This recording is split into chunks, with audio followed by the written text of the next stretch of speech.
গণভবন থেকে নিয়ে আসা ট্রেনিং প্রাপ্ত এক জার্মান শেফার্ড কুকুর সেনাবাহিনীর হাতে বুঝিয়ে দিলেন উদ্ধারকর্তা। বিকেলে রাজধানীর মোহাম্মদী হাউজিং লিমিটেড এলাকায় কুকুরটি হস্তান্তর করা হয়। গণভবনের কুকুরটি হারিয়ে যাওয়ার খবর ছড়িয়ে পড়ে সোশ্যাল মিডিয়ার সর্বত্র।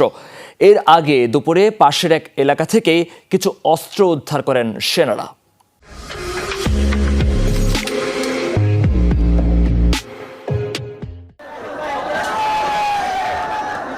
গত সোমবার গণভবন থেকে অনেক জিনিসের সাথে নিয়ে যাওয়া হয় ট্রেনিংপ্রাপ্ত একটি জার্মান শেফার্ড কুকুরও।